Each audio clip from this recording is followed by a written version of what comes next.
لە هۆڵی خاکی شاری سلێمانی ڕێکخراوی ڕۆشنبیرانی کورد بەریتانیا کۆڕێک بۆ بڵاوکردنەوەی کتێبی نووسەر عەلی ئەمین بە ناونیشانی وێنە تەواو نەکراوەکان ڕێک دەخات. لە کۆڕەکەدا شاعیر کاوەی شێخ سەلام خوێندنەوەیەک بۆ ئەم کتێبە ئاکات.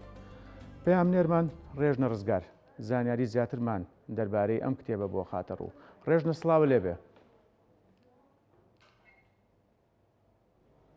بەڵێ سلااو لە تۆ ئاکام سلااو لە بینەرانمان بێ ئاکام من ئێستا لە هۆڵی خاکی شاری سلێمانیم ئەمڕۆ لێرە لەلایەن ڕێکخراوی ڕۆشنبیری کورد بەریتانیا کۆڕێکی بۆ شاعیر و نووسەر بەڕێز عەلی ئەمین ڕێک دەخات. دیارە کۆڕەکە دەربارەی ئەم کتێبەیە بە ناوی وێنە تەواو نەکراوەکانە. من گفتوگۆی زیاتر لەسەر ئەم کتێبە لەگەڵ بەڕێز مامۆستا عەلی ئەمین دەکەم کە بەڕێزان نووسەری ئەم کتێبن. مامۆستا گیان سلااوت لەبێ بە ئەرک نەبێ بفەرموویتێرە زۆر سپاس دەکەم. مەبەستان لە ناوی وێنە تەواو نەکراوەکان بۆ ناونیشانی ئەم کتێبە چیە مامۆستا؟ من پێشەکی بە خێراتنی ئەوەی بەڕێز دەکەم سپاس بۆ هاتنتان بۆ کەناڵ جوانەکەتان.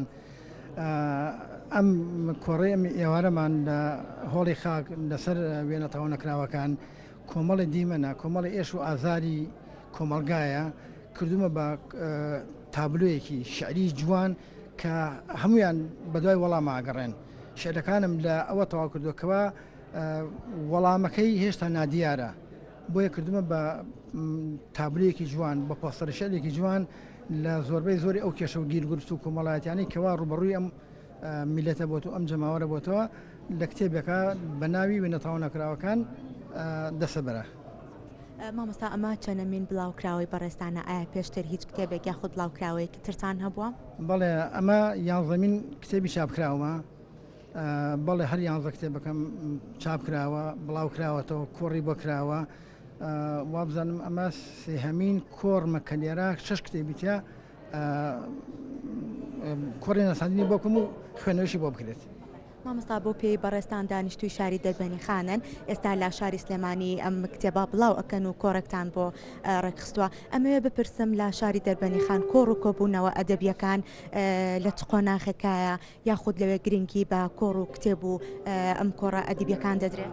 بەڵێ بەڕاستی دەربەنی خان جەماوەرێکی زۆری تایە و لێرە من سپاسی ڕێکخراوی مناڵپارێزی کوردستانەکەم سنتەری گەنجانی دەربەنی خان و هەروەها لیساکافی ئەمانە کە بەڕاستی یعنی وەکو ماڵێکوان بۆ کۆکردنەوە و چەترێکن بۆ کۆکردنەوەی هەموو نووسەر و ئەدیب و خاوەنبارەکانی دەربەنی خان کە هەمیشە درێغیان نەکردووە هەموو کۆڕکۆبوونەیەک هەر چەند کتێب بڵاو کردی بێتەوە لیساکافی هۆڵی سنتەری گەنجانی دەربەنی خان لەلایەن ڕێکخراوی مناڵپارێزی کوردستانەوە بەڵێ پاڵپشتی کردوم و هاوکاریشی کردوم و کۆڕشی بۆ کردبووم.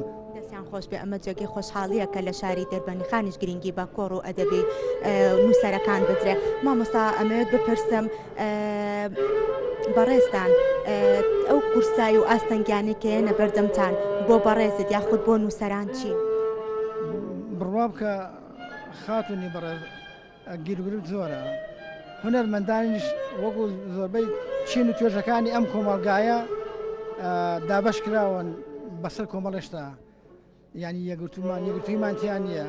من یەکێکە لەوانەی کەوا هەمیشە ئازارمەدا دوایشە ئەم کتێبانێکەوە بەرهەم هێناوە بڕوا بکە لە قوتی خۆم و ماڵ و مناڵم گرتوتەوە بۆی کەوا بەچاپم گەیانەوە بەهرەیەکم تایە ئەمەی ئەو بەهرەیە ببەخشم بە ئەوەی کەوا لە دوای خۆشم جێمێنێ بیبەخشم بەوانەی کەوا ئەهلی خوێنەرن و من تایسە دێ ئەو یانزە کتێبەی کەوا چاپم کردووە هەر هەمین بەبێ بەرامبەر لە کۆڕ و کۆبوونەکانە لە ماڵەکەی خۆمان لە کتێبخانەکانە دابەشم کردووە بەسەر هەموو هاوڵاتیان و نووسەران و ئەهلی خوێنەرانە.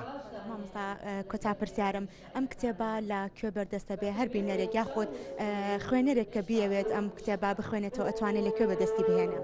لە دەربەنی خان دامناوە لای خۆشم ئەوشی کەوا لێرە مابێتەوە لە ماڵەکەی خۆماتوان هەر کەسێکی ویستی بێتی تەلەفۆنی بۆ کردبم من تا بەر دەرگاکەی بە دیاری بۆم ناردووە. زۆر سپاس بۆ بەڕێز عەلی ئەمین کە بەڕێزیان نووسەری ئەم کتێبان. بەڵێ ئاکام من ئەمەوێ بگەڕێمەوە لای تۆ چونکە ئێستا کۆڕەکە دەست پێەکە ئەمەوێ ئاماژە بە شتێکیش بەم ئاکام لەلایەن شاعیر کاوی شێخ سەلام ئەمڕۆ خوێندنەوەیەک بۆ ئەم کتێبە دەکرێت لەم مەراسیمەدا. ئاکام ئەمە کۆی زانیاریەکان بوو دەربارەی کتێبی وێنە تەواو نەکراوەکان. ڕێژنە سوپاس بۆ تۆ و میوانەکەت.